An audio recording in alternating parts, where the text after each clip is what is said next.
Magandang umaga, magandang tanghali, magandang hapon, magandang gabi sa inyo pong lahat.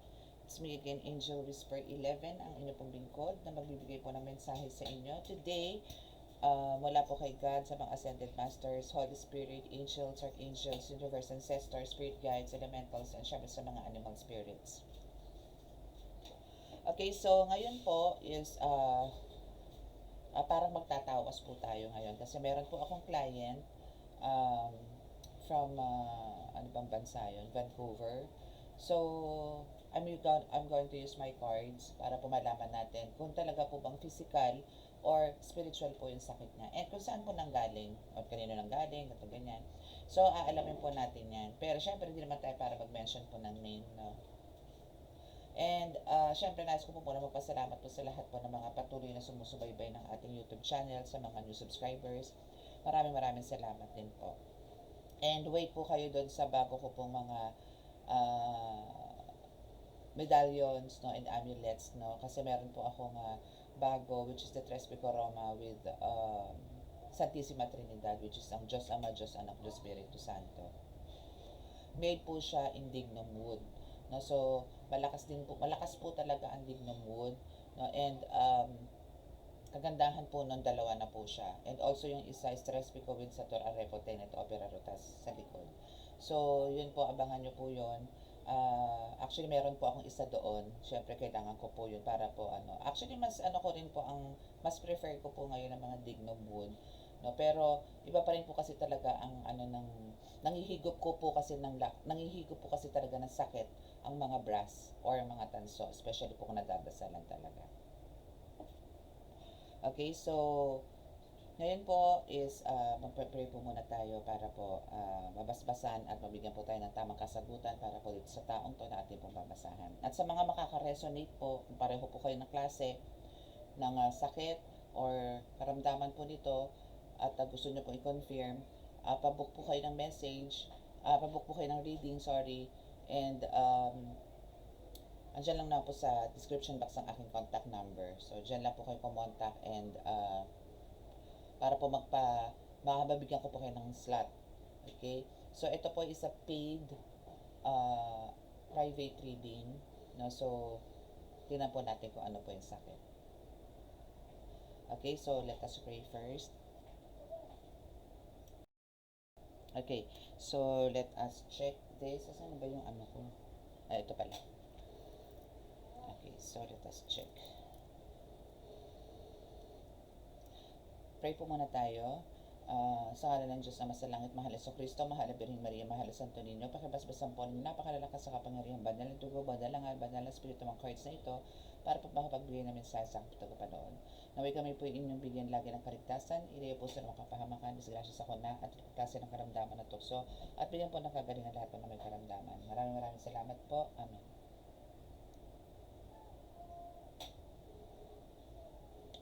Okay, so start po tayo syempre sa oracle card. So alamin po natin kung ano pong meron dito.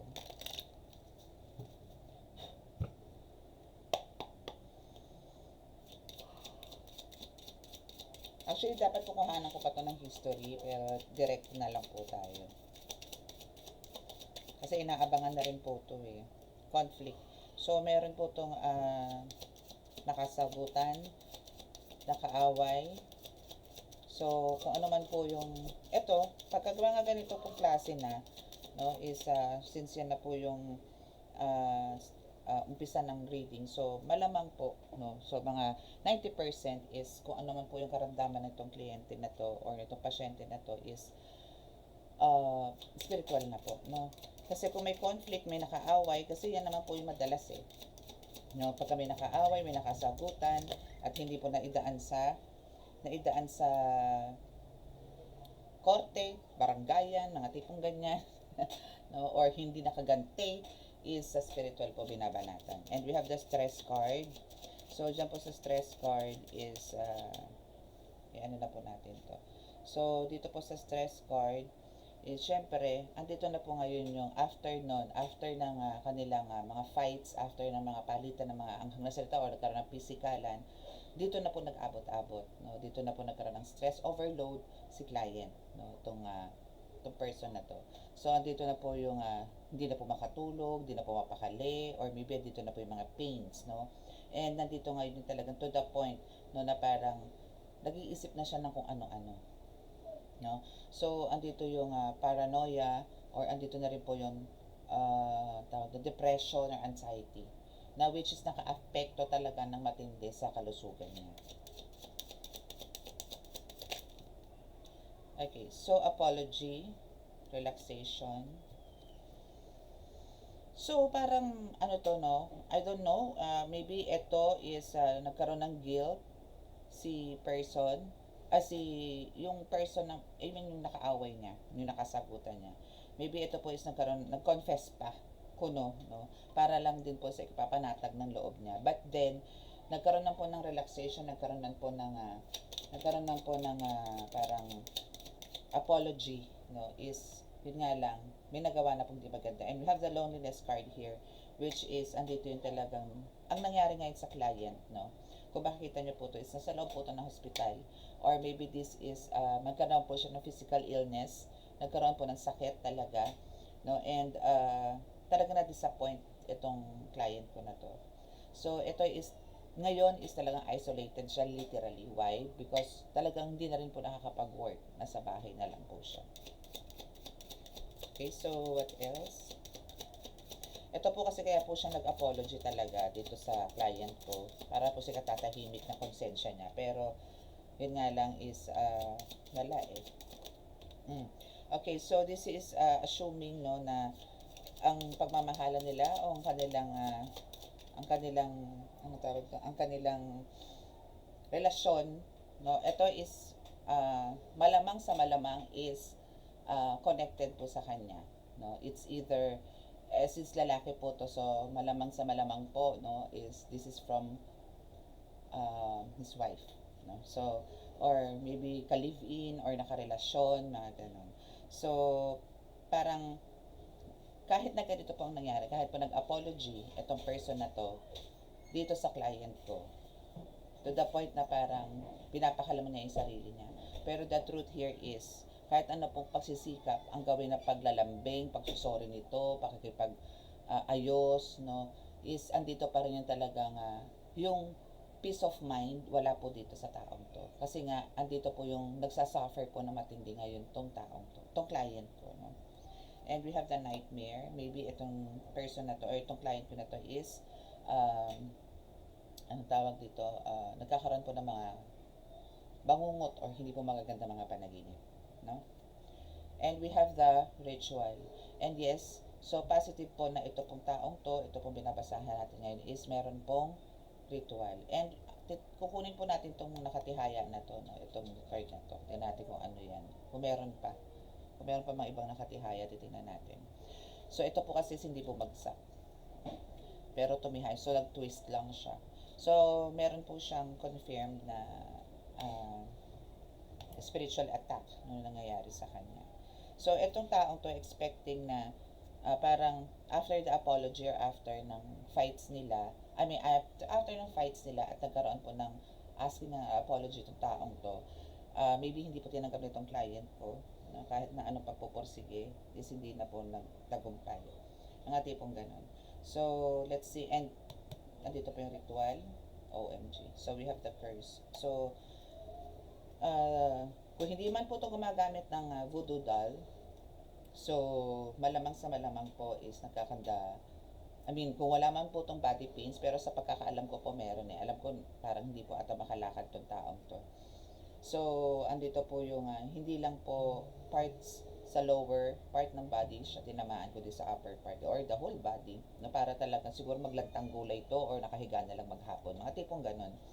So, dito din po nagkaabot-abot. So, dito, syempre po pag hindi ka na po nagkaka-work, syempre wala pong pasok ng income or what, no. Pero andito po yung talaga po meron, I mean yung misfortune or yung kamalas-malasan nga doon na sinasabi is ito na po yung nararanasan ng client.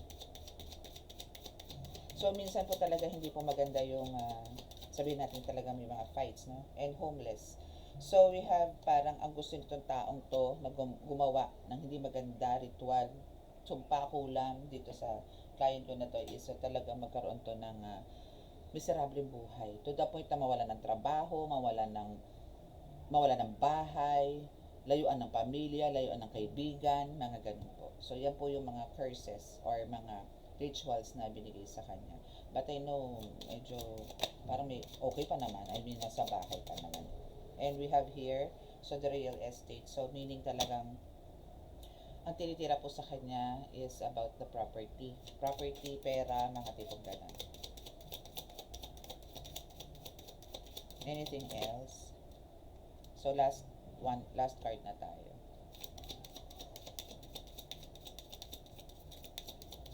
So, itong taong to nagpagawa na to is nagpaturo. So, kukunin po natin ulit yung nakatihaya. Sweet dreams, mask, and gift. Okay, so meaning, ito pong taong to is nagpaturo. Kung sino man tutong gumagawa sa kanya, nagpaturo or nagpatulong sa isang practitioner or talaga pong gumagawa din po ng mga black magics. To the point na talaga may panlilin lang na po. To think na halimbawa po kung dati parang lagi siya nananaginip ng hindi magaganda, but then parang andito yung baka makatunog na ito ay binabanatan spiritual. So parang tinwist or nagkaroon ng shifting na it turns to parang magaganda mga panaginip na maybe yung mga memories before o yung mga old memories nila, yun yung pinapasok sa panaginip nila. But we have the mask here, so ibig sabihin talaga may panlilin lang po, no? May panlilin lang. So, ito pong panlilin lang na ito is talaga pong gawain po ito ng mga black magic, ng mga demons, no? Na akala nyo po lahat is totoo sa inyo, akala nyo po lahat yung mga nakikita ninyo, nararamdaman ninyo is real, pero ang totoo po is lahat fake. Okay? So, dahil sa pagmamask na yan, kung ito man po is nag-o-offer ng maganda dito sa client ko na ito, like help, or maybe some goods na binibigay, support, ganyan, pero lahat po yan is pagpapanggap lang po. No? So, puro pagpapanggap, wala pong katotohanan ng lahat ng ipinapakita nitong taong to sa client ko. So, masaklap kasi especially po especially po sa mga foreigners, no, yung iba po kasi talagang hindi naniniwala sa mga ganito. But thankful po ako kasi itong client ko na ito is they keep on pushing, no, for to search, no, or to know kung ano po ba talaga yung behind the scene kung bakit po ito biglang nagkaganito. Kasi biglaan po ata to. Wait up po na, may natapon na card. Ito, malsik, aray po. Okay, so we have this King Knight of Swords, which is talagang ito po is may spies, may spiya, no? Or merong nag-stock po talaga, or meron po nagmamasid dito sa client ko na ito ng mga tao kung ano na po ba talaga ang status nito, no? Ano ba to? Naglalakad pa ba to? Humihinga pa ba to? Mga tipong ganun.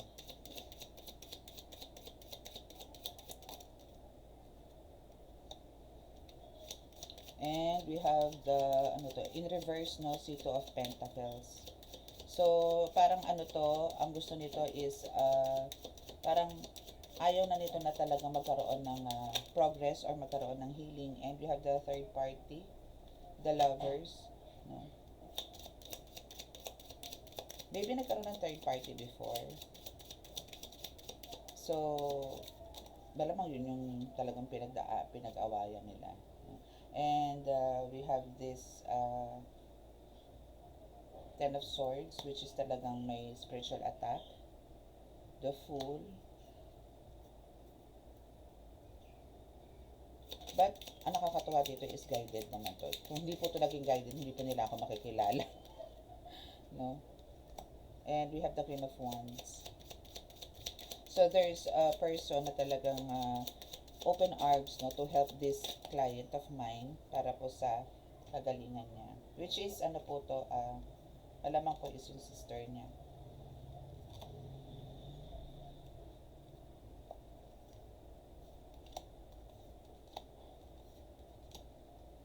Kasi ang gusto ng sister niya is still mabuo, o kung sino ang puntong concern na tao na to is ang gusto is magkaroon po ng healing or bumalik po sa dating lakas yung taong to, itong binabasahan natin na to. And also, magkaroon ulit ng connection sa mga taong lumayo sa kanya, especially the family, especially mga anak, no, yung mga anak nito. So this Queen of Wands, no, is talagang andito rin po yung full of hope, no. Kung sino man po tumutulong sa kanya ngayon, no, or tutulong sa kanya, is talagang full of hopes na gagaling at gagaling po yung binabasahan po natin, which is yung client ko.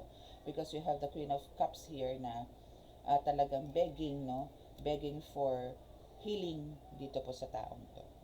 Okay? So, this is just a very short reading kasi nga po, just to know kung ano po yung status kasi inaantay na po talaga to eh. Inaantay na po yung resulta nito kasi bago po kami magsagawa ng healing, sabi ko, gagawa po muna ako ng short reading or alamin ko po muna kung ano po ba talaga kasi mahirap po yung wala naman pong basihan para po paggamutin ko yun, baka po kasi physical.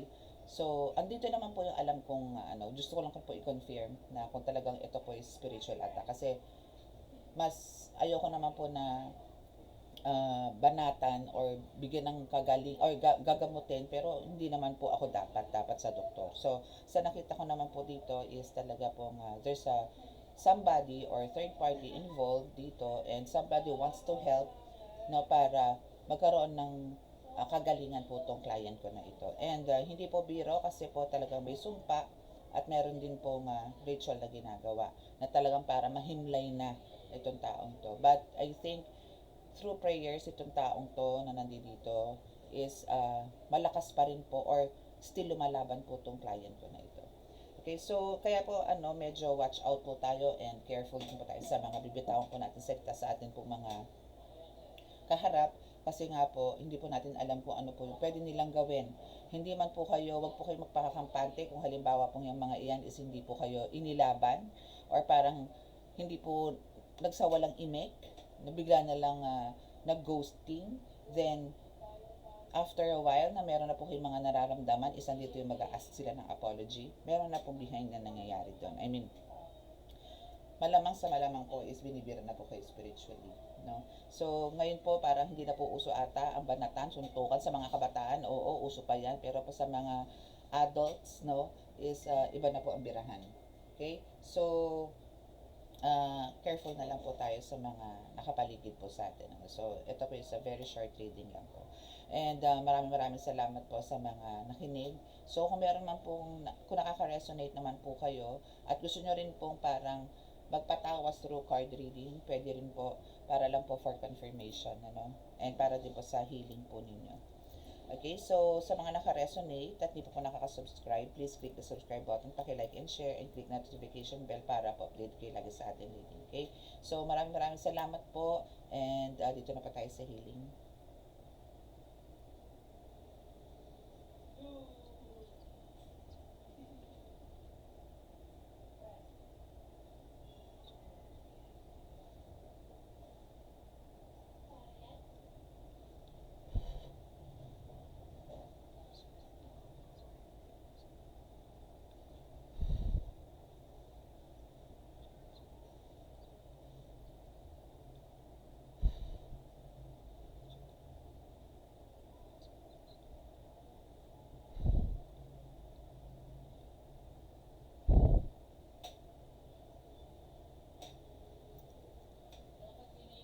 Okay, so maraming salamat po. God bless us all and love, peace and hope. Bye!